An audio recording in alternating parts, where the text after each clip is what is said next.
Hey, Lucy, thank you for joining us. How are you today? How's your day going? Yeah, thanks. Today has been a bit slow. I got up around midday because I tend to stay awake more at night because it's Hmm. quiet.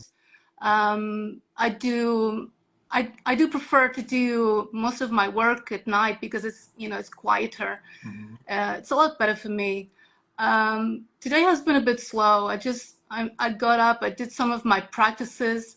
I tried to squeeze in everything because there are a lot of practices that I love doing, and I hate it when I miss one of them. Mm.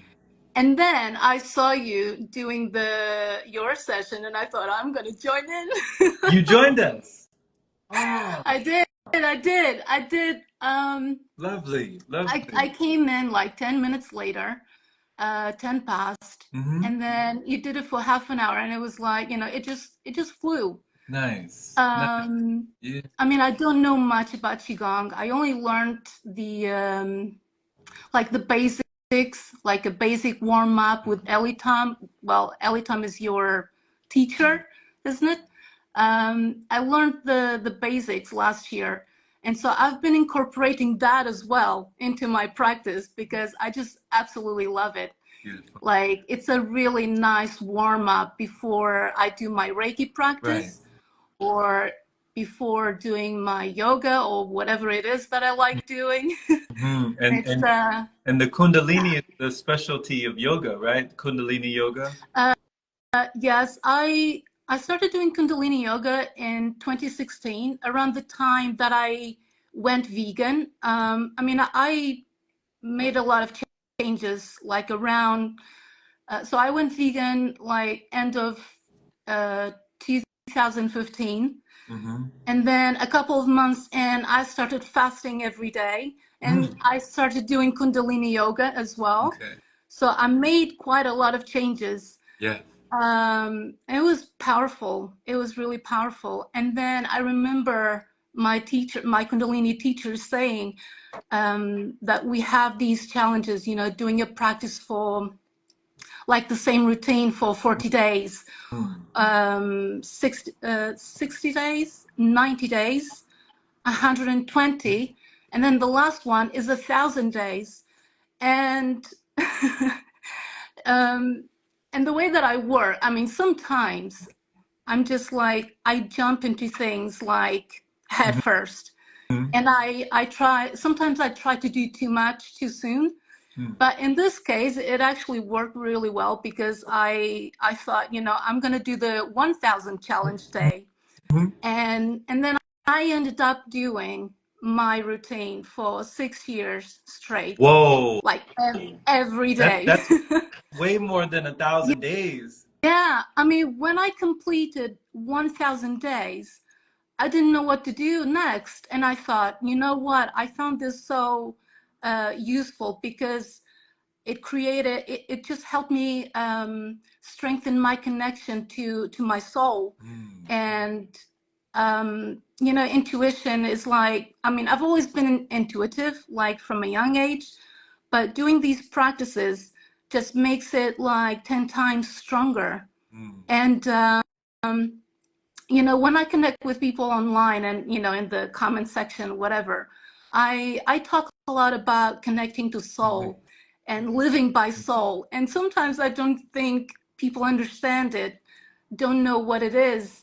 Um, for example, urine therapy. This is how we sort of started Yeah. talking, right? Yeah. On YouTube. Mhm. Um, when I came across urine therapy, back in 21, Mhm. I didn't do much research. I came across a couple who was talking about urine therapy on Instagram, and Do you I remember thought, that? Do you remember their names? I do. Well, you probably know them. It was Nick Caputo's girlfriend. I know Nick Caputo. Yeah, Yeah. uh, his girlfriend at the time. She was Okay. talking about. Well, she was not much into talking about it. She didn't want to talk about it, but when she was doing a live, people were asking her lots of questions about urine therapy. They were all Mhm. curious, And I thought, okay, this is interesting. This is like the second time I'm hearing about urine therapy. Right. This sounds interesting. And, she ended up, giving in to the, requests and started talking about the benefits. And I thought, wow, this is great. And then she mentioned her boyfriend, and I thought, okay, let me go and check what he's doing. And he had a few clips about urine therapy, about his practice, the benefits, that it really helps with detoxing the body, and all of that. And I thought, oh, okay. I was like, I'm not sure if I can do it. But then the next day, I was like, I have to do it.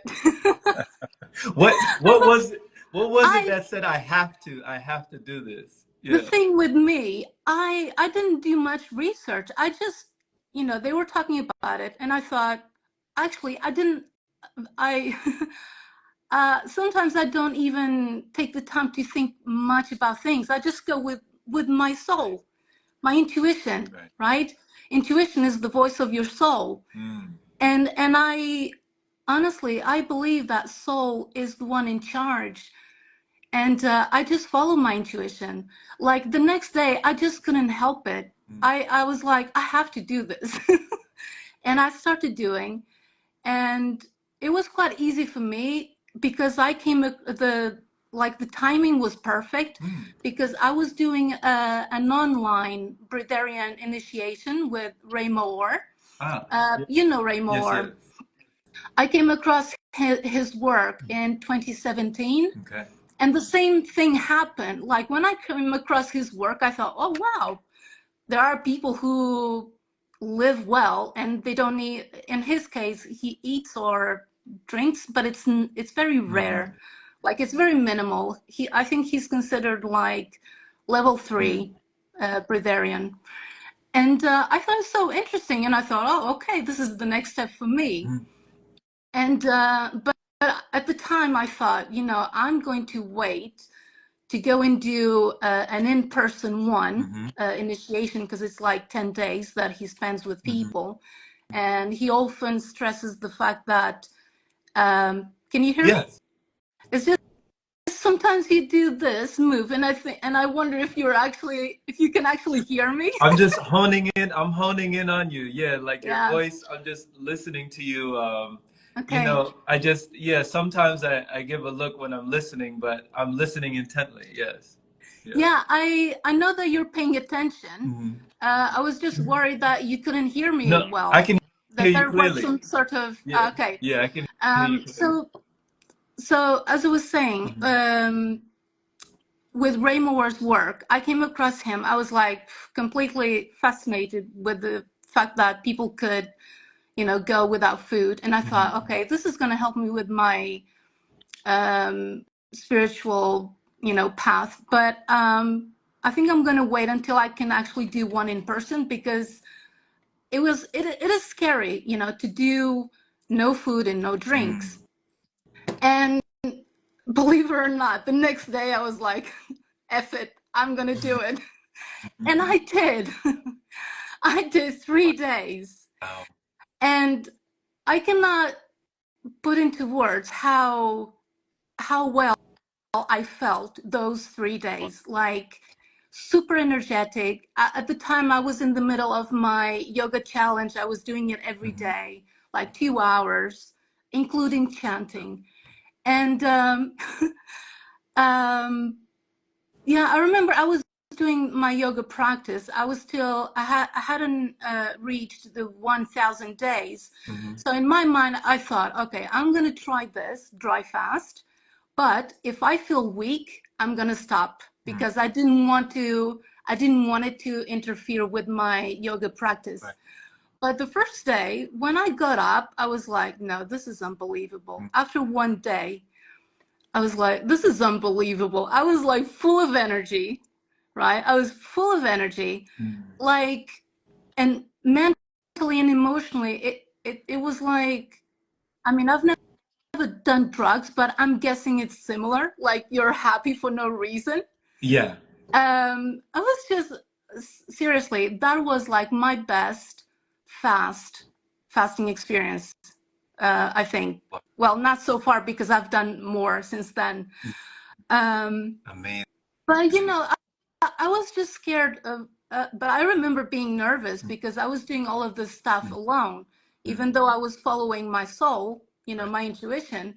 I was still like super nervous that I was, you know, scared of doing something wrong or whatever, because, you know, you have to be careful with these kind of things when you're doing it on your own because you can damage your health. I see people online making mistakes they shouldn't be making, but then if I try to advise, they're like, they don't want to listen. What do you feel is one of the most common mistakes that you see, if you would call it a mistake? And what would be the advice that you would give, even if they're not, you know, heeding that advice? Well, when it comes to fasting, and I know this from experience, so it's you know, breaking a fast. So you have to be careful before, during, and after a fast, right? Because especially with dry fasting, I think it can be dangerous if you don't follow certain rules. Like you can't break a dry fast with just anything. For example, you can't go from a dry fast to a liquid fast. For example, at the moment, I'm doing like 5 days dry fast and 5 days food and liquids. And the first time I did that, I was breaking the fast with fruit and juices because I didn't want to eat anything else. But then I got, for example, my face went really, not my face a whole, but my nose especially, just my nose went really red.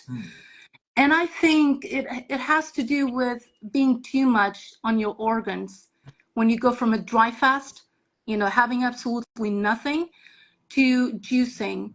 Someone actually, I think you know Jules from the Raw Vegan Family. Yeah. She was saying something about, you know, juicing being too much on the pancreas. And at first I thought, oh no, that I don't think so. But now I actually think there must be some truth to that because I was doing, you know, liquids and dry fast alternate. And my face went red when I was having the liquids. And now that I'm eating, it doesn't happen. That doesn't happen. And I'm having more fermented foods and fermented juices as well, and probiotics, which helps with the gut health as well and detoxing. So yeah, definitely. Now I lost track of my thought.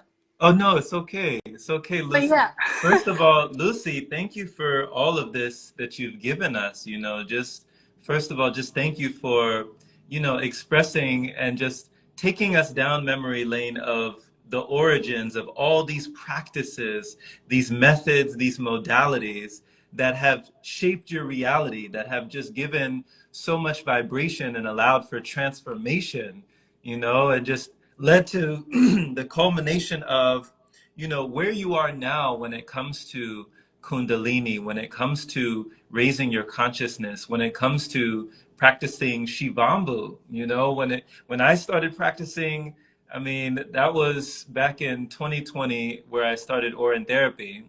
But I was inspired as well when I saw an interview with a lady named Monica Shuett. Oh yeah, I But know what her. Right. So you know Monica, and she's just a wellspring of joy, a wellspring of energy, a wellspring of life and vitality. And I was like, what is this lady on? You know, what is this woman on? I want what she's having, whatever she's having. Let me get, you know, let me try that. And when I heard what she was doing, I was like, wait a minute, what? You know, my mind, it was hard for my mind to really understand and comprehend what I was hearing, like what my ears were hearing. I was like, did she say what I think she said, you know? So when I Yeah. finally, you know, took my first sip and I started recycling and looping, it took a lot of mental deconditioning, a lot of mental deprogramming, and a lot of mental reprogramming So for you, it sounds like it was more smooth sailing. Am I right? Or did it take a Well, lot of mental for you? it's do you know when I'm like do you know I'm a loner, right? This is important for you to know. I'm a loner and I spend a lot of time on my own. Um, I'm either doing my practices or I'm learning, studying or reading books or watching videos about spirituality, all of this stuff. Like I breathe this every day. Like this is my life. Like I'm really passionate about it. And so and this to say that I'm very connected to my soul, like on a daily basis. So when I come across things like this, or even when I went vegan, I didn't have all these questions that people have. It just felt right, and I'm like, yeah, this is the right path. I'm gonna do it, and I just start, and that's it. But I do remember on the first day when I collected my urine. I was lucky that I was, I was only drinking juices, so my urine was Oh, clear. So that made it easy for me to do it. But when I was holding, I don't know if it was, I don't know what I was holding, some container. And when I collected, I was looking at it. I was like, what am I doing? But you know what it's like? Like there were these thoughts, like this is strange, this is really strange. But at the same time, you can't help but do it. I don't know how to explain this, but this is how I felt. On the one hand, I was thinking, okay, this is really weird, and on the other hand, it was like I have to do this, and I just had took a sip, whatever, it was and like you had to do, like there was a compulsion, like you were compelled to do it, like a soul calling. yeah, yeah, when you have a strong feeling, I know you're very connected to your intuition, so you know what I'm talking about.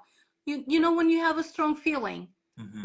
that Yeah. knowing in your heart, you just know. And why didn't that That's knowing, it. why do you feel, Lucy, that that knowing only came to you around, that time, like only came to you around, well, when you said you went vegan in 20 at the end of 2015, but Yeah, then you said Shivambu came in 2021. yeah. So that soul calling, that knowing, why do you feel like it took that long to come back to yourself in that way? Because, I think Shivambu, the practice of, Orin looping, I mean, it's one of the most, I think, most profound practices of self-love that there is. I mean, you're embracing yourself Yeah. in so many ways. So why do you feel like it took you that long to find that knowing? Uh, Again, it goes back to our soul's plan. Hmm. If I was supposed to do urine therapy, to start doing urine therapy sooner, then I would have come across it sooner. But I only heard about urine therapy in 2021. Okay. The first time I heard about um, it was actually on Dr. Morse's Facebook group, one of them. Someone was asking about if anyone knew about urine therapy. Hmm. And I remember thinking, oh, this is really interesting. Like, I love learning different things. Hmm. And when there's something new, I'm like, wow, I want to know. But at the time, I thought, okay, this is interesting. But at the same time, I didn't have time to go into Hmm. it. It was when, the other girl came on Instagram, Okay. was talking about it, that I thought, okay, second time, this is no coincidence. I'm going in. I need to investigate this. I need to, um, find out what it is. And I just started. And then, to be honest, I've only read like only 2 books. Hmm. And at the time, obviously, so my main, the main platforms that I love is YouTube and yeah, Instagram, Facebook. And I remember going on YouTube and, researching for other people Right. doing it. And that's when I came across Harry Yeah. Matadine. I'm not sure if I'm pronouncing Yeah, his you are. name correctly. You are He's Harry. from the UK, actually. Yeah, I have And a couple of he his books was, down here. I've got one of his books, Hmm. and he was like so passionate Yeah. about talking about Yeah. urine. And I love when people are passionate about Hmm. whatever they do. It just, um, it's so appealing. Hmm. It just makes you interested, even if it's not a subject that you're not interested. Right. The fact that people are so passionate about what they're talking Hmm. about. I don't know. There's something about it. I just love it. Yeah. And he was actually the one to inspire me Wow. um, with aged urine, Hmm. because in the beginning, when I first heard about Hmm. urine, it was just the fresh, right? But then in his videos, he talks a lot about aged Hmm. urine. So I started saving everything, Wow. and I don't have I don't have the pictures. Sorry, my mind is going You're a thousand miles fine. away. Go Lots ahead. of things on going through my mind. Um, but yeah, I remember he came to visit one day. I Hmm. think it was 22. He came to see a client in where I live, and so we decided to meet up. He came to my flat, Hmm. and he took picture. We took pictures of like all the urine that I had, because you know, for me, it's like they say, it's only a waste if it goes down the toilet. Hmm. And I was just like, no, I have to save everything. And I had like lots and lots of bottles. And he took a picture of us Hmm. in front of all the bottles. I mean, I know it sounds insane. It's going to sound insane for a lot of No, people. but these days it's And getting more and more like people are waking up. You'd be yeah, surprised. There's so many more people that practice that don't talk about it than the people that actually talk about it. There's way more people that actually practice yeah. that just don't tell anybody. I Yeah. think so. Yeah. I think so, especially among public figures. Oh yeah. We've only know about a few, but Hmm. actually, I was the other day I was searching for some information. I don't know, on urine, and people who practice it, Hmm. right? And I came across this lady. I think it's a British Hmm. actress, saying that she's been practicing like for Yeah. 30 years, because of her health problems, things like allergies and skin problems, and Yeah. Yeah. whatever. You see it topically, yeah. A lot of the Yeah, skin problems, beautifying, youthful, like gracefully aging, youthful in vitality, retaining your youthful vigor, retaining your beauty. I've seen, yeah, actresses, actors, and people in the modeling field, people in the acting industry, just a lot of people in that field who, hush hush, kind of behind closed doors, they're using it topically on yeah, their skin because I mean you see it in the different beauty products anyway, skincare products, beauty products. mhm, There's urea inside it yeah, anyway, and you're asking yourself, you're like, where are they finding the urea? Like, where's the urea coming from? yeah, Like you already have your own. Why use another? So this is tremendous what you're talking about, your inspirations, Lucy, when it comes to Harry Matadine. Shout out to Harry Matadine because yeah, we've had a couple talks on here as well back in the day, and yeah, Harry's from the UK as well. Very passionate, very adamant about that field, and just, oh man, so many things that he has to say. He's like, his mind runs like a million miles a second. He's just rapid fire. He's always on fire, always online. And yeah, this is awesome. Just hearing where it started for you. And I'd love to know as well, Lucy, what started to purge and purify and, happen to you in your body, because the first time I started using, I was flushing so much, like so much was going down the toilet. I remember parasites were coming out, things were coming out. My body was just cleansing at a deep, deep level the first time I started looping. So what happened to you? How did your body change when you started using? Well, for me, in terms of detoxing, I'm not quite sure what I was passing because I'm not sure if I've mentioned here, but all of these things that I do, like my main thing is spiritual growth. That's what I'm all about. And obviously, I mean, health is also important to me, but I mean, I don't do this because I have any serious health condition. I mean, the only thing that I had was a blood clot back in 2012, but that was it. I've never had anything serious like cancer or whatever. Thankfully. But yeah, it just so happens that all of these things that I do for spiritual growth are also very beneficial for my body. Right. What I've noticed, one of the things that I love about urine is how like my mind clears like instantly, right? I'm telling you, the last 5 years have been like super challenging. Just last year, I had a lot of stress and anxiety due to my living situation. I cannot talk about it because we ended up in court. I'm not sure if I can talk about it, but it was causing me like a lot of stress and anxiety. And you know, urine helped me a lot.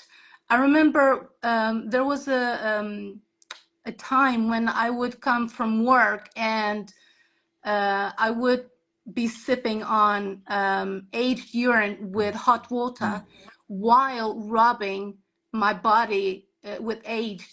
I did this like for an hour, right? This sounds crazy. It takes time and dedication to do these things. And at the end of that hour, I was like ready to go to bed and sleep, like completely relaxed. Because every time I came from work, you know, thinking about all of these things that were causing me, you know, stress and anxiety. And yeah, urine therapy really helped me alongside, you know, other things, you know, Reiki, energy, breath work, Right. do So all the things. But urine definitely is super, like really, really good washing out, you know, stress and anxiety from your so body. It really is. so it sounds like it really helped you on the mental level and the emotional level. Like it Yeah, sounded like it really brought you a state of ease. it You does know, help. it got you away from the dis-ease. It got you away from disharmony. It got you away from, you know, any dysfunction that you might have had in your mind or in your body. It kind of, you know, brought you to a state of harmony, you know, and just equilibrium, just balance and Yeah. homeostasis with yourself. Because for those people who are listening right now and they're wondering to themselves, what are they talking about? What does she mean? Her urine? Like what does she mean? You know, you mentioned a couple of books that you were reading. One of the books I know that I read that profoundly impacted my life when I was doing research. And I do encourage everyone to do their own research. You know, don't just take us from what we're saying, like definitely dive into yourself. But Martha Christie, you know, her book, Your Own Perfect Medicine, Martha Christie, she talks about healing. I mean, people have healed miraculous things just using their own water, you know, stuff that would have been, you know, having them bedridden or just on death's door is knocking, and they came back using their own internal waters. And then, you know, John Armstrong, the water of life, you know, and just so many more countless accounts and stories and just testimonies of people just transcending so much, you know, negativity and just degradation and just raising their state of vibration using something that we've been flushing down the toilet. So when you talk about Shivambu as it's revered in India, it's called Shivambu in India. You know, some people call it the elixir of life, the fountain of youth, you know, the just the golden water, you know, the elixir. It's antifungal, anti-parasitic, antibacterial, it's anti anything that's foreign invaders in your body, any foreign elements. It just takes away everything that is not you and just leaves you. You know, like Yeah. anything that's not you, that's not supposed to be there, it's getting rid of it, you know, systematically. So thank you for your testimony. Like, Yeah. thank you for talking I about this. mean, Yeah. so yeah, it's clarity of mind. It really clears your mind. Right. I also find it very helpful with Right. digestion. And I mean, I've never had that many problems with my skin, acne or anything like that. But in 21, I don't know what happened. Maybe I was eating too much junk food. I don't know. My skin looked really bad. And my skin hasn't looked that way since I started urine therapy. Wow. It's always clear. Even when I, around period time, sorry, too much information, but this is just me. I have to say everything. Around period time, our skin, around period time, we tend to detox, right, naturally. And so this is why we get, spots. So, the skin doesn't look as great because it's, the body is detoxing. And even around that time, my skin looks okay, just like any other day. But I mean, these days, I like when I'm consuming liquids and food, whatever, I always have to have urine, whether it's fresh or um, aged mixed with hot water. Like, especially after meals, it helps with digestion. Yeah, that's it, Yeah. really. I For mean, I people. didn't really have any serious health conditions. Sometimes people ask me, but what did you cure? It's not like I had, cancer or anything to heal from, but I still found it beneficial. Yeah. And, Yeah. and if I come across other things which are beneficial, I'm going to do it. I'm not Yeah. going to just stick to a few things We're blessed, when you know? I think it's very powerful to combine Right. things. Like, after I started doing Reiki, I didn't have to do anything else, to be honest, because just working with energy, and this, it can heal everything as well. Energy work, it heals everything, right? And for me, it's also a spiritual tool. But Reiki, energy work in general, is very healing. It can heal anything, mentally, emotionally, physically. I didn't have to do any other practices, but I think it's very powerful that you can combine different things, right? I love, now I do urine therapy as well. I find it helpful. Yeah. Breath work also helps heal and detox your body. What else? Yeah, Qigong, obviously, another form of Qigong, Tai Chi, all of that. It's very healing as well at all levels. What else? Essential oils. I mean, there are so many things. Yeah. And I like combining. And actually, essential oils came in handy because you know how aged, I don't know, do you like using aged urine much The way or not really? that I use it now is nasally. So I Ah, use it less topically now, more for the nasal passageways and just clearing out that and just continuing to clear out the cavities. Yeah, yeah. yeah. And Okay. also as like a swish, you know, in the place of like something that I used to use things like Listerine and mouthwash and stuff. So I don't use those anymore. So that has Yeah. replaced that as well. No. Yeah. So the thing with aged, it depends how aged it is actually. It can be smelly. So what I do, because I tend to do it more in the morning, like I have my cold shower and then I apply urine, normally aged, and to kind of hide the smell, I use essential oils. It's usually castor oil mixed with whatever. especially, well, more especially grounding essential Mm, oils, and it just hides the smell. mm, Um, and it's very healing. It smells nice and it's healing. You know, last year someone asked me what my perfume was. And I just said, obviously I didn't talk about urine therapy mm. because I can tell when someone is going to be open to it or not. And I didn't mention the urine therapy, that I apply on my skin, but I said, oh, it's just essential oils, Right. nothing special. Just, I don't I had to stop. Wearing perfume because it's very toxic. yeah. Uh, Now I wash my hair with urine, Mm, and if I try, like while ago, I tried to use shampoo mm, again, and I got yeah. headaches. And this week, I bought soap shampoo Mm, because I thought it was natural and didn't have anything chemical or whatever. mm, But apparently, they tricked me because it's not natural. It mm, cost me a lot of money, but I've been having headaches all week, and I don't usually have, mm. and it can only be that soap. So I have to stop using that again. Wow. I had to wash my hair with urine last Mm. night because it was just, I couldn't stand the headaches anymore. But Yeah. it took me a minute there to realize it was the soap.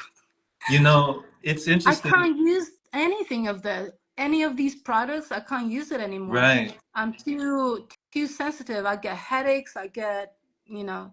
Yeah. And it's actually a blessing in disguise sometimes when you're that sensitive, Mm, when you can actually feel a level of toxicity, when you can actually feel that something is disturbing or there's a distortion in your energy field, when you can feel and allow it to reveal, the better we heal when we can actually feel. So it's awesome that you, I love how good you are with the words. You really something. It just flows naturally. Like you express yourself very well. Impressive. I I like appreciate that. you. I Thank like you. that. Thank you. I'm just bouncing off of your energy, Lucy. You're giving it to me. Mm. You're giving this to me. I'm just reflecting and just connecting and reflecting. So when you're talking about this, I love that you embrace that, embrace these aspects, embrace these modalities and methods that are very unorthodox to many people, but they're slowly awakening to other people, and people are understanding that these are ancient practices, like these are ancient. We were doing this for eons. It wasn't always, looked down upon or frowned upon, like we have this big stigma in society today that we Yeah. fear or we're afraid of or we're repulsed by or disgusted by our bodily fluids. It didn't always used to be. We knew the healing application. I mean, there's people that will talk about, oh yeah, my grandma always said that if I got a cut,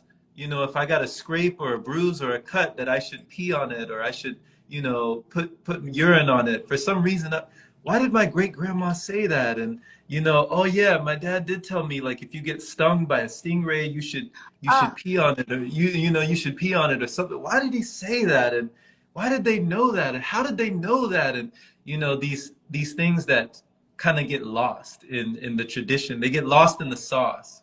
So you're definitely not alone, Lucy. You are not alone. I used to have a partnership, and one of my previous partners, I talk about, she was a manager at a day spa, and she used all the beauty care, all the skin care, mm, the 9 steps, all the everything that goes along with the skincare traditions. And when she started doing Oran therapy, when she started practicing Shivambu, she gave away everything. She gave away her toner, her conditioner, her shampoo, her cleanser, her exfoliant, like all of those things that she used to take care of everything. she just replaced it with her own water. She said, you know what? I got all that I need. Yeah. You know, what more do I need? Yeah. The only problem I have found is that if the urine is not if the urine you collect um, like after you eat something that you shouldn't, well, actually your diet is a lot cleaner than mine. I sometimes still eat some bread or something like that. um, and when I collect that urine after I eat something like bread or whatever that I shouldn't, it doesn't taste good. And that urine isn't like the ideal to use to wash your hair, because the hair gets a little sticky. It doesn't clean as well. I always have to use the one that is collected after I Right. fast on juices or eat fruit. That one, yeah, that one is okay to wash my hair. Hmm. But if I use the other one, it's not as good. But that's the only thing. Hmm. I definitely cannot go back to using a shampoo, because uh, it just gives me headaches. Even if I wanted to, I couldn't. Yeah. Not It's anymore. it's It it's even like what you're saying is so resonant, you know, it definitely resonates as well with the biofeedback, you know. When I first started using and practicing, my diet was way different than it is today. And I wasn't eating clean, I wasn't consuming cleanly things, like things that were very, good for my body. This was around that time that I needed to purge a lot of stuff. So this was even before I stopped eating entirely and before I just went fully liquid. When I oh was when I was consuming like salty things and a lot of sweet things and salty things and spicy things, it was a complete biofeedback. It was like, oh man, it was not palatable. hmm But when I was in Costa Rica consuming just oh coconut water every day in Costa man, Rica, it was like, oh man, I'm in heaven. It felt like it was so refreshing. I preferred my own water over any other water. I didn't even want any water. I was like, yeah. I got my own water. So it definitely shows you pretty quick, what you should be and what you shouldn't be having, what's kind of conducive and not conducive for the level of conductivity. Because even when it comes to juice, like there's been times where I've had organic juice and then my own water will taste great. Then I've had concentrated juice, Mm, juice from concentrate, yeah. and you will see the difference. You're like, dang, that's whoa, that must be I poison, feel. you know? So yeah, it's an automatic feedback for Do sure. you know what I do? Like I said before, I save everything. Mm. Nothing goes down the toilet unless I'm in public. And but even when I'm in public, I have gone to the extent of taking a container and a bottle in my bag, Mhm. because I want to save everything. Right. And what I do with the urine that doesn't taste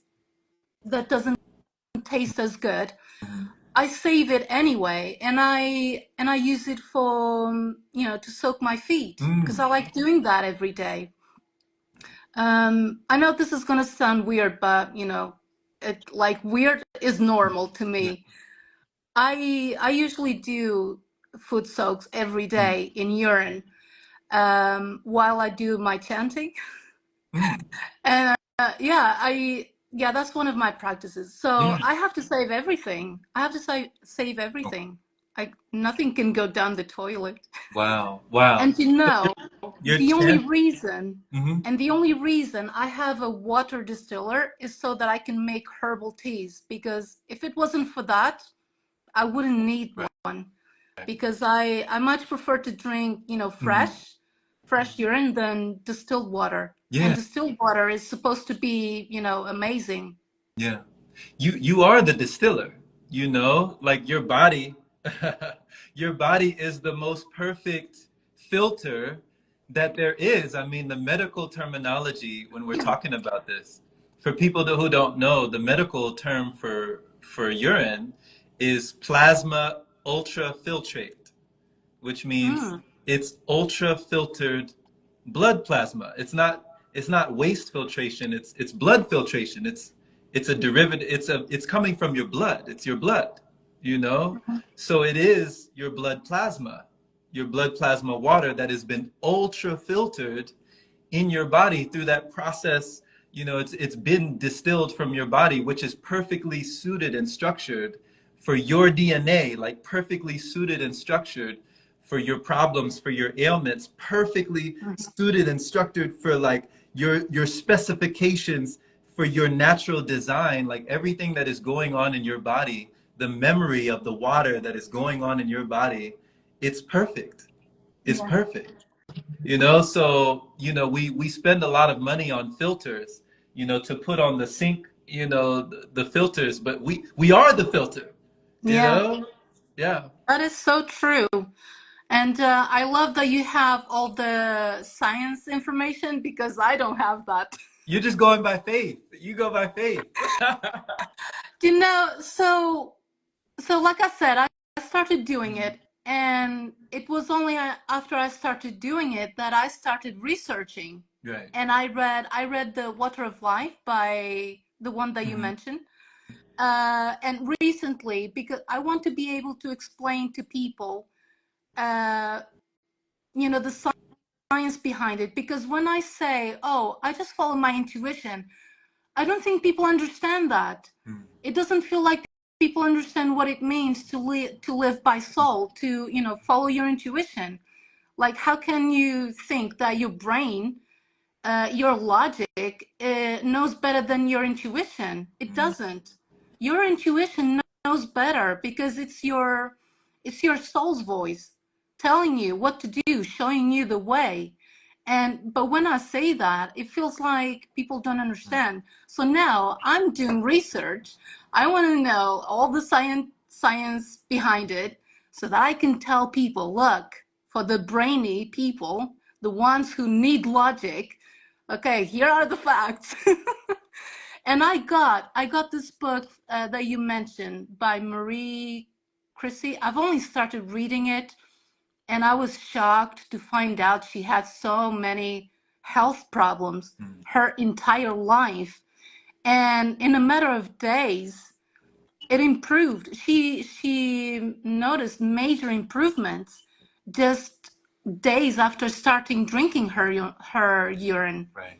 I was impressed by that. Yeah. That's impressive. Yeah. People have people who've been in constipation, Yes, it's anti-aging. Yes. yeah, anti-aging, definitely. Thank you for answering that. It is anti-aging. So people who've been in constipation for days. I remember I had a friend of mine, good Yeah. friend of mine, and his mother was, oh man, she was very clogged up. She was constipated for quite some time, and she hadn't had a bowel movement in like 5 days or something like that, like over 5 days. That must be And painful. it was, I'm sure it was. And he told her, he was like, Mom, like, don't freak out. I have a solution if you want to try it. It's a little bit, it's not what you think, but I believe that it can help. And she was that desperate that she finally took a sip. And when she took a sip, Lucy, she finally had a bowel movement. It was like within the day, she had a Oh, bowel movement. After not nice. having a bowel movement for like 5 days, she went to the restroom and, started releasing and eliminating what needed to get out of her body. So it's so many uses, so many applications, Yeah. so many ways to raise the vibration and to let go of frustration, like you said, relieving your anxiety Yeah. and just really calming down the nervous system, Mhm. something that is so close to home, that we've always known, that we've always honed, that we've always had within us, Yeah. Yeah, I, really. I just love that every day I have the option to choose one of the healing methods. One day I could, just use urine, to relieve my stress. And another day, I will go hard on breath work, or do half an hour, 1 hour, or do energy work for 2 hours, or do yoga. Yeah, it's really good. It It's is. really good. What has Kundalini yoga done for you? I know you said you did when you did the 1,000 days, and I'm on my 1,000 day journey right now with Qigong, so I'm right there with How you. I'm many so how inspired. many days? I'm on my journey to 1,000 days right Are now. you counting? Yes. Are you counting? You Yeah. So I'm almost there. We've been going on 3 years already, Oh every day, wow. 3 years. So you did 6 years. So when you passed that 1,000 days of Kundalini yoga and you just kept on going, for people who don't really know what is Kundalini yoga, how does it differ from, like Hatha yoga, like Ashtanga yoga, like Yeah. all of these different yogas? What So is Kundalini yoga? yeah, I mean, I love yoga in general. I started with Ashtanga, Hmm. and then I went into Yin, and then I found Kundalini. And Kundalini is like 10 times more powerful than other types of yoga for spiritual growth, because we combine breath work with the postures, with the Hmm. poses, and we do it like we will do it like for 3 minutes, right? For example, camel pose. Some of the poses will be familiar. It will be similar to other types of yoga, but with the difference that we practice breath of fire uh, while doing the pose. Like imagine doing a camel pose for 3 minutes while doing breath of fire. That's the main one. That's the main one. It's like sniffing. It's like this. And that's really powerful because it helps you um, increase your awareness. And this is what I was after. I was after, spiritual growth. And that's the reason I do it. Yeah, it was easy to start and it was easy to maintain. I did it for 2000. I know I was writing down everything I did every day. I am that kind of person. I did over 2000 days. And when I stopped, I think it was end of 22, I think. I thought, I'm going to have a day off because I was going through, like I said, in the last You 5 years, you you gave yourself one day off I after was like, I'm 2,000 going to have a after two day off. thousand days. I love that. I love that you're like, you know what? I deserve it. I deserve it. I did 2,000 in a row. I deserve a day off. Let me get a day. I thought because I was having a hard time, Okay. Right. and I thought, okay, this is not the time to focus on spiritual growth. I need to focus on healing because I'm going through some stuff. Mm. And I thought I'm going to stop for a Mm. day. And then that day turned into 2 days, and I haven't done it Okay. since. Only lately I've been doing the warm up, and I'm like, oh my God, I really need to go back because it feels so good, Mm. right? It also helps with healing, but I wouldn't recommend Kundalini yoga for beginners. Mm. For Why anyone, not? I think it would be too much. Because when it comes to spiritual growth, you have to start, you have to create a foundation. This is like any other skill. You have to start with the basics. And when it comes to spiritual growth, before you go into it, exploring spirituality, you have to focus on healing yourself mentally and emotionally, right? You need to focus on healing first, be stable mentally and emotionally, and then you can go and explore spirituality. Because um, to go and explore, spirituality and raise your vibration and trying to increase your level of awareness, it can, I think it can be detrimental. It can have, I think people can go through hell if they're not careful. They need a good foundation. You know, something that I hear, you know, stupid things that I hear a lot about Reiki or even yoga is that it's like a door for demons to come in.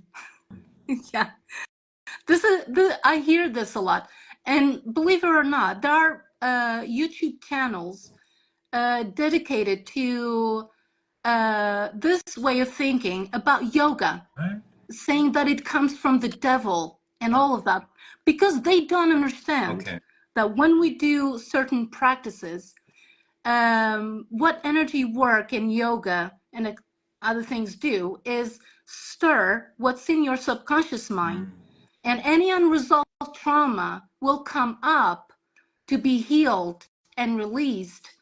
And this is what people don't understand. They see demons as separate from them. They don't realize it's their shadow and they need healing.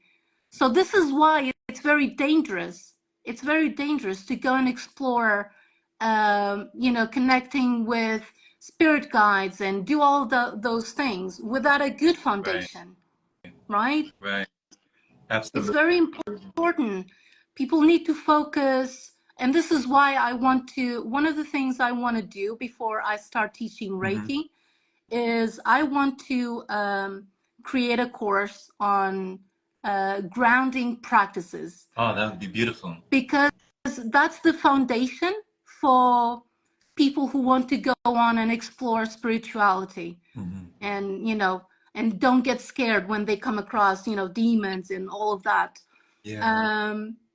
And I know that when we talk about grounding, people immediately think about, you know, walking barefoot in nature, and that's amazing. But in my journey, and I've been on this journey since, I don't know, 2008, 9. So I've learned a lot of grounding practices that don't require you to go into nature. And I'm not saying not to go into nature, but I know a lot of grounding practices that you can use depending where you are. You know, for example, imagine it's the middle of the night, it's raining, it's snowing. You can't exactly go out in nature and walk barefoot for half an hour. For at least for me, I need to walk, like, if I'm not balanced, I need to walk at least for 30 minutes. I used to do that in my previous house. I would need to walk like for 30 minutes on the grass in the garden or on the beach. But if it's the case that you can't go into nature, there are other practices that you can do to ground yourself. And I think you know some of them. Absolutely. Right? Absolutely. And a lot of people will In commonly Qigong, refer. Oh, go there ahead. must, in Qigong, you definitely have, for sure, certain exercises that helps you ground that you can do at home. Yeah, I'm sure you know. But I want to put a course together. Yeah. Um, That'd be yeah, very for beneficial. people. That's one of my projects. People need it. We need it. Yeah. We need it. It'd be very beneficial to, to have you put that out, to have you put that out into the world for people to receive, because I know that, nowadays people do commonly refer to, the act of at least going, barefoot on the grass or barefoot on the nature, walking on mother's belly, they call it walking on mother's belly. They call it earthing, Yeah. So they've kind of I taken saw like the ground. documentary. Right. So they kind of differentiate between earthing and these grounding practices. Like earthing can also be grounding, but earthing, they talk about walking the earth. And then what you're speaking of, that it doesn't have to be earthing for you to be grounding, you can be grounding in so many different ways, you know? Yeah. I mean, grounding is all about achieving, mental and emotional stability. To be grounding is to stand in your power, in your energy. When you're not grounded, your energy is scattered, right? It's going in all different directions, and it's focused on problems. It's focused on too much on other people when it should be, you should, have your energy with you. Right. Bring it back to the Yeah, vessel, bring you it know? back to you. Yeah. So yeah, I want to do that because I've noticed, especially since 2020, because of, the show it's been going on, I see a lot of people, so afraid. And I'm like, you don't need to be afraid. You just need to become aware. Awareness. Awareness. Yes. Yeah. In all fairness, raising the state of awareness when it comes to the demons that you spoke about, Lucy, because I was raised in the church. I was Yeah, raised me in too. Christian church. I was also raised in, just other churches where they talked about things as being secular or things that being of the devil or satanic practices and, just putting these negative connotations on even the positive vibrations and just having that kind of communication. Whereas when you're talking about the demons that are closer to home than we think, the subconscious, Right. tapping into that field. When did you discover, Lucy, that those demons were actually within you? Like, when did you discover that for yourself? That there were no demons out there, but there were demons in here. Do you know what? You reminded me of a silent retreat I went to Mm-hmm. right after I completed the first level of Okay. Reiki. I came back to England and I went on this silent retreat to practice this. I think it's a specific type of Vipassana? meditation that we do. Yeah, Vipassana? Vipassana. Mm-hmm. And the guy who created that was Goenka. And he said, I think this was like the only thing I remember from all the talks, because we got up like 3, 4 in the morning, and we would meditate all day, Yeah. and then in the evening we would watch a talk by Goenka.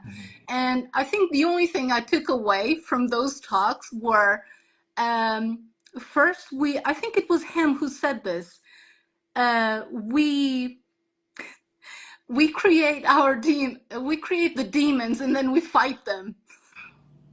And I just love that, because the demon, because it goes back to, to the way of people's thinking, that the demons are not part of them, that they have to fight them.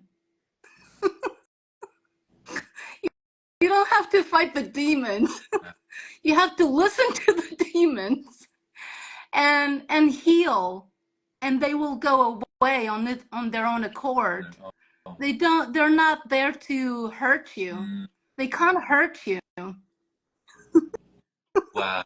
So it's And like so it's almost like giving permission yeah, to, it's like you're giving permission to a figment of your own yeah, imagination. Like yeah, this is coming from your own creation, and you're giving power to a part of your own imagination. You've created a demon, and now you have to slay the demon. To save the day, you have to slay yeah. the one that you've created. But when I did Reiki level 1, they didn't tell me any of this, Okay. right? One thing I loved about my first teacher in Portugal, because I'm from there, is that she said, don't go out and give Reiki sessions to other people. Reiki is a spiritual tool. Work on yourself. Don't go working on other people. Work on yourself. And I really love that. that Reiki was created as a tool for, you know, self improvement and a tool for spiritual growth. But what she wasn't very clear on what exactly meant to work on ourselves. And of course we learned these all these energy exercises and meditations. But then she didn't explain, how do you deal with them when they come up? Yeah, yeah, yeah, yeah. That's the But part. then eventually, you know, I found out on my Right. own. It was very painful because I remember I was a new like I remember being the newest person doing Reiki in the group. We would meet up every week, once a week. Mhm. And you know, I heard countless stories of people who um, healed all sorts of health problems and didn't have to take medication anymore, medication that they were supposed to take, you know, for life, and because of Reiki they just didn't need it anymore. And then the first couple of years I did Reiki, I did not experience that bliss. um, I mean, I had good moments, and I mean, there were lots of benefits that I noticed, but in general, I wasn't the happy person Mm. that I thought I would be. Mm. Like in the first couple of years, I felt something that was really hard to deal with was loneliness. I felt so lonely, and I was miserable, like the whole time.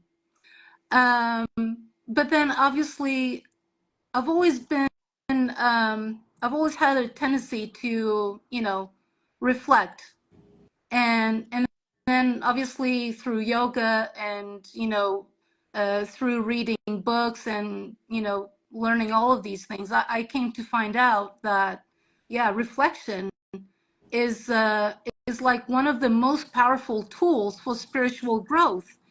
Because yeah, Reiki is amazing, Qigong is amazing, energy work in general is amazing, and will help you remove any energy blocks. And energy blocks is just unresolved trauma stored, you know, in your being.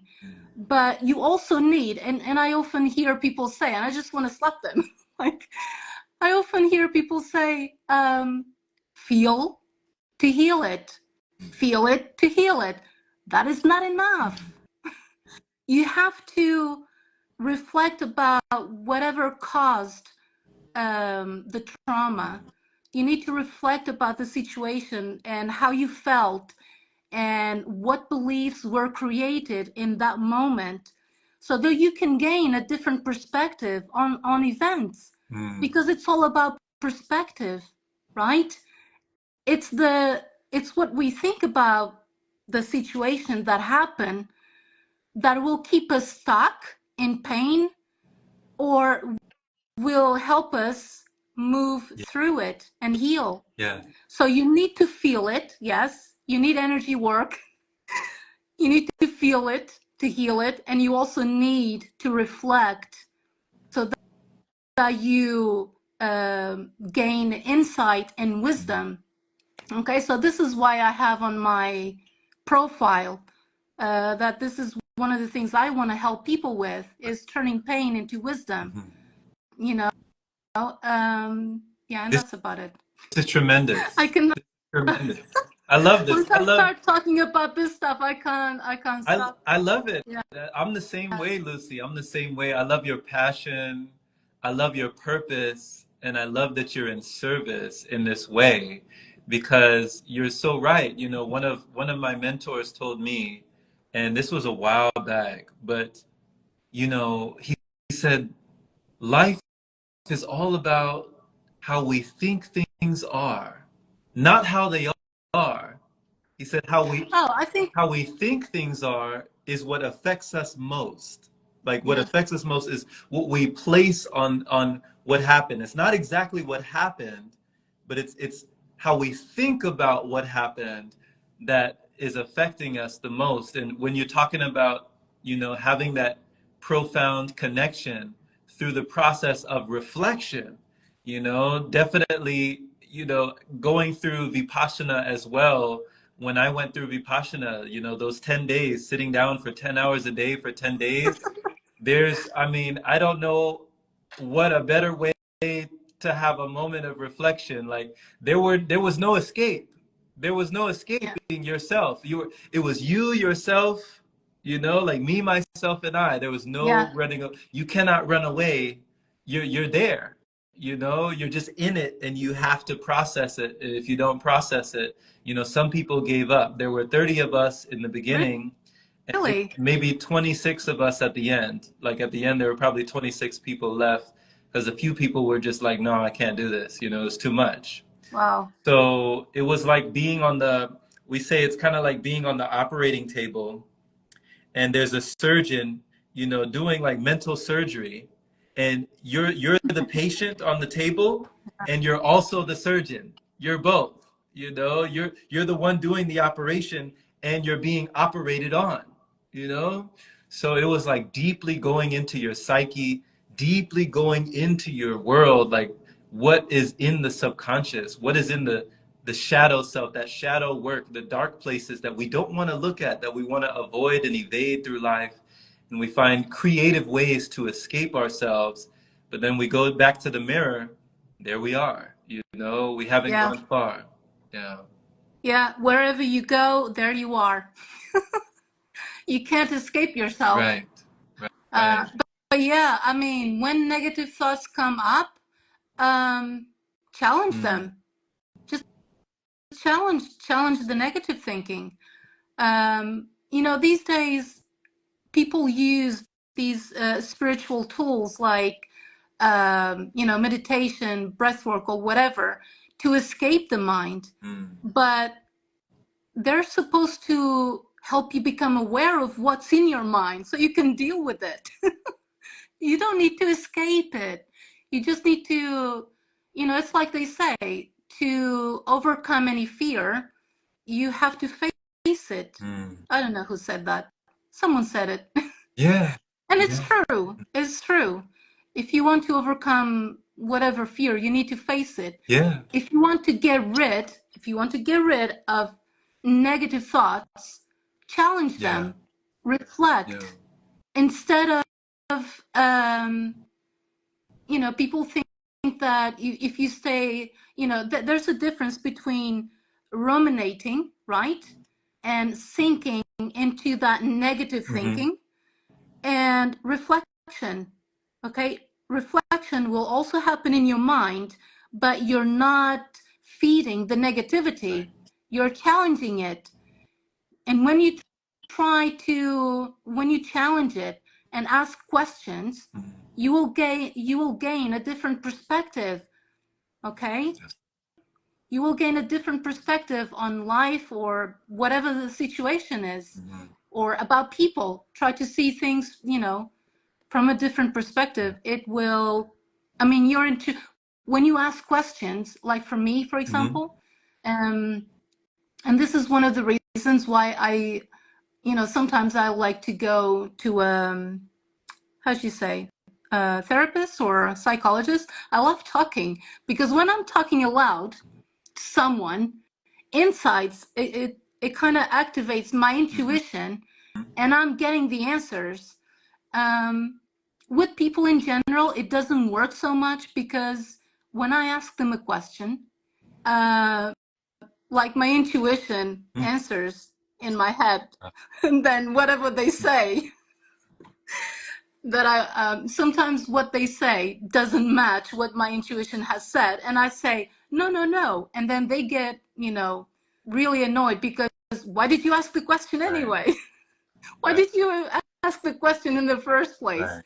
But for me, it's a very good exercise to gain insights. Like when I ask questions, especially out loud, Mm-hmm. um, yeah, my intuition comes on and I get the Yeah. answers.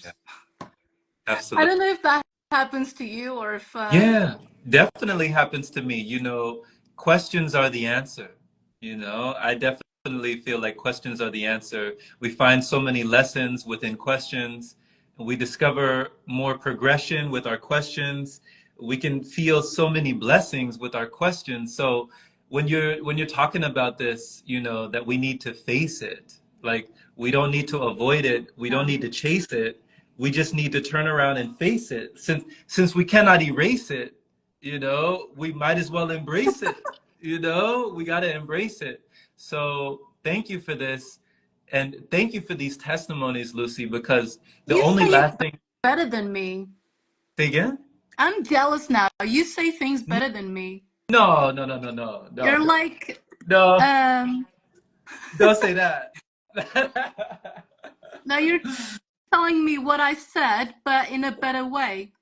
No, I'm only, see, this is how I process. You know, like you said, you use your intuition, right? When You're a somebody's speaking. poet.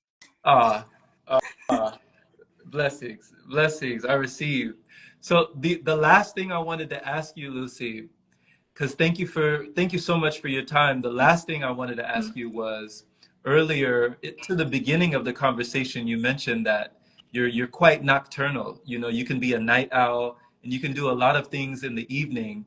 You know, when other people are sleeping, you know, when no one is peeping, you're up. You know, you're awakened. So I know that you're interested in, is it called sleep deprivation? Is sleep deprivation, is it called, or what's Yes. the thing that you're interested in? So I've been, I was going to say obsessed, but let's be positive. I've been passionate about reducing the number of hours that I Yeah. sleep because I, especially if I'm going to start, my business helping people, I still need, I need time for my own study, Hmm. for my own personal development, for my self-care. I need a lot of time for all that. And then of course I'm gonna need time, um, to see clients. And so the less I sleep, the more time I have to do all the things that I want to do. And it feels like 24 hours is not enough. 24 hours doesn't feel like enough. Especially with all that energy, you know. I also, oh my God, yeah. When you do like so many things, you do have more energy. But yeah, this is like one of the main appeals to me, Mhm. in breatharianism, is the fact that I know that the less I consume, the more energy I'm gonna have, and I'm not gonna need much sleep, and so I can, I have more time to do all the things that I need to True, do. Um, true. yeah, because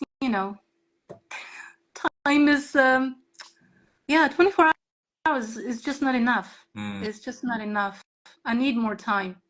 I mean, I empathize with you. I relate to you because I used to confuse it with insomnia. You know, I used to think that I had insomnia when I started, you know, my pranic journey, when I started after my first breatharian retreat with Elitam, and I was just deep into dry fasting and just the practices that were long lasting with fasting, letting go of everything, you know, letting go of beliefs, letting go of, you know, consumption, letting go of everything. My body, it started reweaving and coming online in so many extraordinary ways that were blowing my mind. I was like up, I was in a studio apartment in downtown Los Angeles, Lucy. Eight of us in the studio apartment. It was like bunk beds. I was with a crew of people in like this yoga studio, but we Hmm. were all sleeping together and we were doing this program together. Everyone else was asleep and I was awake. I was just like, I would be up and I'd just be like looking around like, how is it that I'm up right now? I would go to sleep maybe for like 2 or 3 hours at the most. It used to be like 2 hours.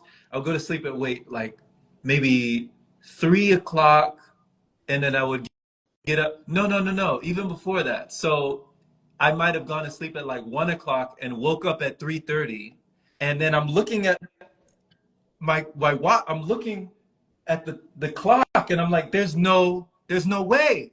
you know, like what is going on? And my body is telling me everything's fine, Jerome, we're good. Yeah. You know, we're charged, the battery is at 100%, we're good to go. Let's go. Let's seize the day. Let's go. And I'm looking out the window. The sun is not even up yet. You know, Yeah. I'm up, everybody is snoring, and I'm awake, and I'm like, what is going, is something wrong? Is something wrong? I should not be awake, but I'm awake. So I just didn't know what to do. I started pacing back and forth. I started reading books. I was walking in the studio, just reading books, pacing, walking, and just doing whatever I could to disperse that energy because I didn't know what to do with it all. So can you talk about this? Yeah. So how many hours do you sleep now? So If now you sleep. now it varies because I'm on liquids now. So that was when I wasn't on anything. That was when I was just Ah, dry feasting. I was just air feasting. yeah.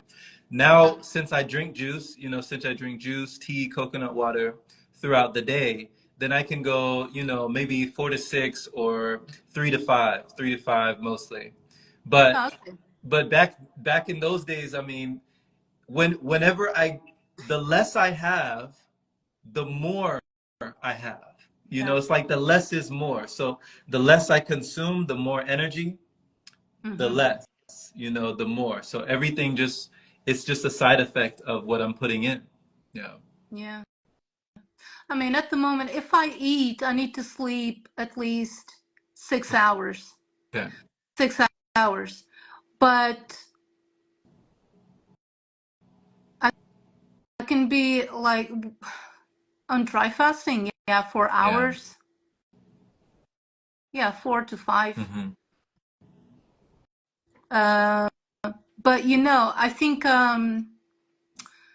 because now and again I still eat foods that I shouldn't eat. It's kind of losing the appeal now.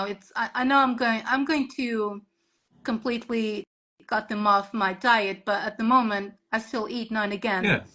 And for that reason, I think that my body is not, I don't think it's like fully detoxed.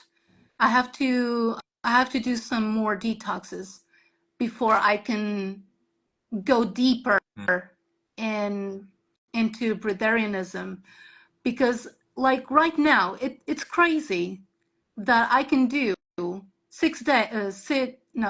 5 days dry fast, and I don't actually feel any detox symptoms. Hmm. I don't, but I know that I still have some detoxing to do, but I think I have to go deeper. And speaking of detox, last year I I don't know if you've heard about Zen Cleanse products. Zen Cleanse? No. I tried them for the first time last year, and I got really good results. And so I think I'm going to use Hmm. them. I think I'm going to do all the protocols they have to help me eliminate more waste and toxins. Well, toxins, they all come out with energy work and breath work and urine. But I mean, old waste, I don't know. I think I still have to work a little bit on that before I reduce the number of days that I eat. Okay. There's always room for Yeah, improvement, you know. I'm not perfect, you know, like what? You know, yeah, I still have many areas, many room for improvement, much room for improvement all the time. So that's actually what fascinates me about this life is that there's no end. You know, there's no end point. It's the journey. You know, there's never going to be like a point where it's like there's a summit on the mountain, like I've reached the pinnacle, I've arrived, and it's yeah, like now I have it. Now, you know, you know, this is it. It's just yeah, one step in front of the other, and we just keep going. And that's, I guess, one of the most profound things that, you know, you were talking about, Tom, is that he impressed upon me that there's no end. This is not like hmm, one of those things that you start and you stop. You just continue. You know, you build that light within you as you continue. You know, you yeah, build that strength within you as you continue. So yeah, I'm yeah, encouraged. yeah. I'm encouraged. Yeah, I'm sorry. You were asking about his retreat, and then I just went on a tangent. No This worries. is what I do. Yeah, I did.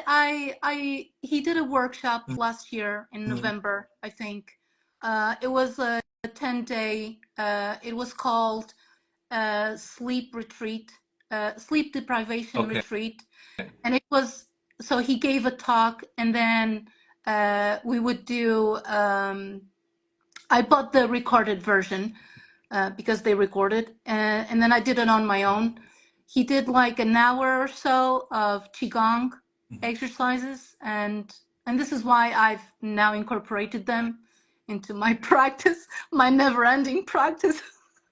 If I was, I'm not joking when I say that if I was to have my way every day, I would spend about 8 hours doing all the things that I like to do. Mhm.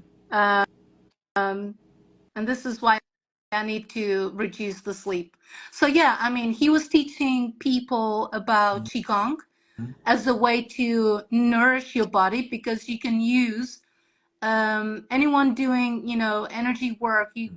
It helps to, for example, set the intention at the beginning of the practice for the energy to help you, detox and cleanse and nourish your body. Right. And I mean, even without setting the intention, I think it still helps. It will help anyway. But yes, that was the retreat. Nice. It was, Nice. it was all about practicing qigong as a way to nourish your body, so you don't have to sleep. Right. And thank you for talking about this and expressing it in that way, Lucy, because you bring it down to earth. You know, you bring it back home and you just make it accessible for just people to understand and just for them to relate to it logically, for them to understand, wait, oh, I see how that connects. I see how that goes together. Because even as you were speaking, Lucy, you know, Matt, my brother Matt is down here and he said, my opinion is breatharianism is not about fasting to get there. It's about raising your energy through cultivation. Yeah. And when you're talking about energy cultivation, qigong vibration, you know, Tom, I mean, Tom, he's in another league. I just vouch because I've been to, you know, at least five retreats with him in different places. You know, in California, we did a few. In Sedona, Arizona, we did a few. And I remember when we were across from each other in Beverly Hills, he's on another timeline. He lives in another reality. Like he's just up, you know, like there's only just a certain amount of time that he goes down, but then the rest of the time he's always up. He's always doing something. And now I understand why he's connected to so many people in the world, like in different time zones, in different countries, in different continents, and he can be talking to them at different times of the day because he has all that energy. He doesn't have to sleep much. So he's able to, you know, sink in with people who are up and then they go to sleep and then he's still with them and then they go to sleep and then he's back with them. And so he's doing meetings continuously, Yeah. having talks continuously for hours and hours, walking for hours, you know, working on himself. But people don't realize just how much meditation he does. And they really Uh, don't realize how much energy cultivation he does. Like when it comes to uh, Qigong, that's his I love breakfast. that. Like that's his breakfast, lunch, and dinner. He's really replaced all of the energy that we might get from food, that kind of energy. He's replaced it with another energy. So, you know, yeah, it's just amazing what we can do, for sure. Yeah, I absolutely love that when people are passionate and dedicated and actually do what they Right. preach. That's really amazing. I love it. Do you know if he still consumes anything? I've never Probably seen not. him. Yeah, I've He never seen him consume anything. probably is like full breatharian, I've never seen like him. no food, no Yeah, drink. I Oh, just okay. tell people like I don't know about what he does Probably is. away. I don't know about what he does away, you know, like I'm not watching him, you know, right now. Yeah, He's walking Africa right now, but I yeah. can tell you this, Lucy. I've been with him. I've known him since 2019, so just about what 4 or 5 years, 5 years now. In the 5 years that I've known him, like us traveling, going different places together. I've never seen him eat. I've never seen him drink, and he's never had to relieve himself. Like, let me take a break. I gotta go use the restroom.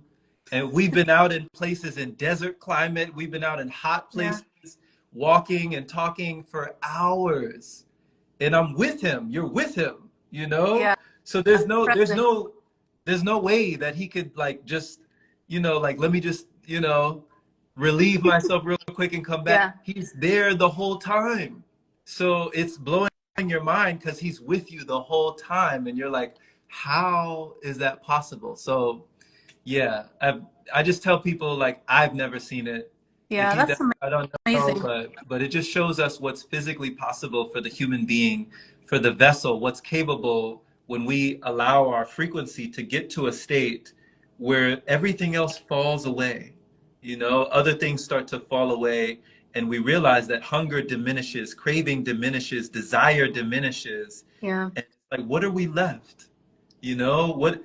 How do we feel higher when we let go of desire?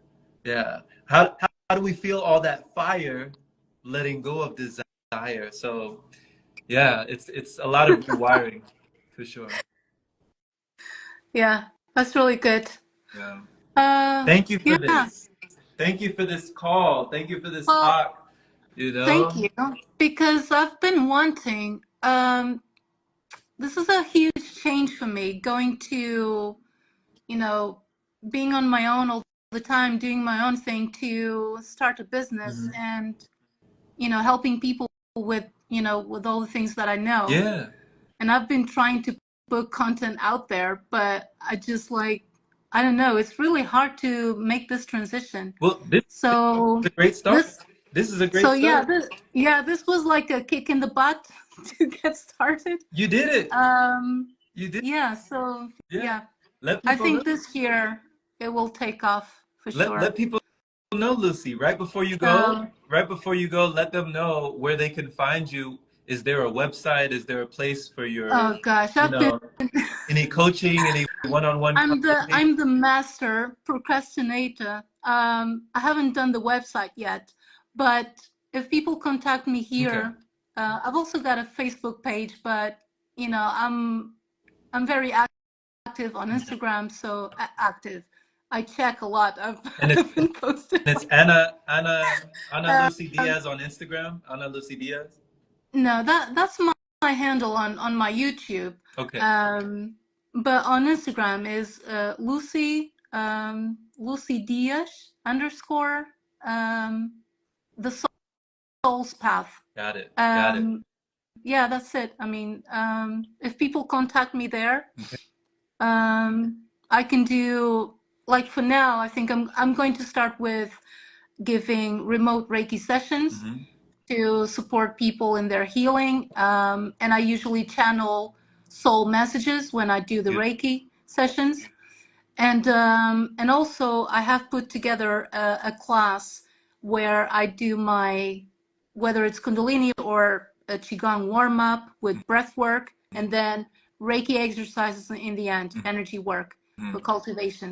So that if people are interested in that, I really enjoyed the class Yeah. that Elitam did in the retreat, and I thought, man, I can do that with Reiki Hmm. and breath work as well, and my Kundalini yoga. Like, I can put all these practices that I do Yeah. in one class, just like I do in my own sessions, Well, because I'm a strong believer of, teach what you practice, exactly. or no, practice what you preach. Yeah. Both. And Both.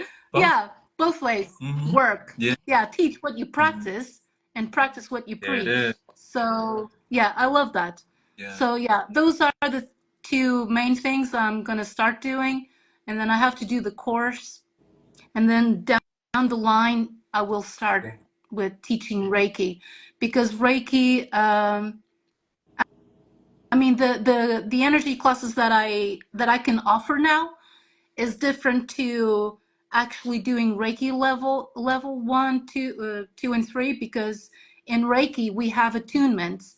I don't know if you have something similar in Qigong, but when you study Reiki, the teacher will usually give you 2 to 3 attunements, which makes the connection to source energy 10 times stronger. And this is why we can channel the energy a lot stronger. Anyone else can do that through practice. You can practice for years and get to that level, or you can do Reiki, the level of the Reiki courses, and you get that connection instantly. Also important to say, that doesn't mean you don't practice every day.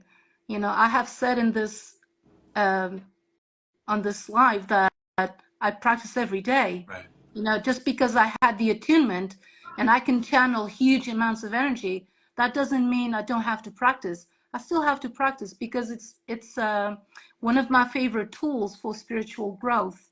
Right?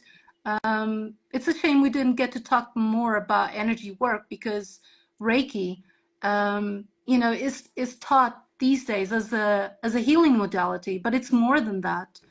The founder created this as a tool for spiritual growth, to work on yourself, not to go out and just heal people, because it's not going to work.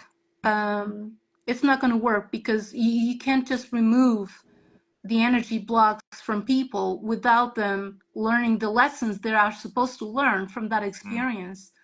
It can be of assistance, yes. I can do remote Reiki sessions, yes. It's going to assist, but I'm not going to remove the blocks completely without helping you realize what lessons you need to learn.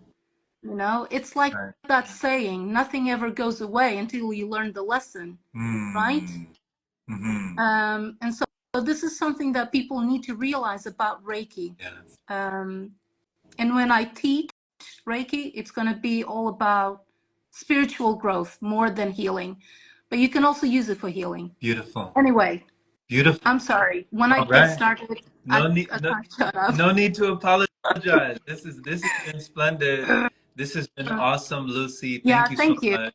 Thank you. And just enjoy the rest of your day, Yeah, And thank the you for night. It's everyone who evening joined now. us.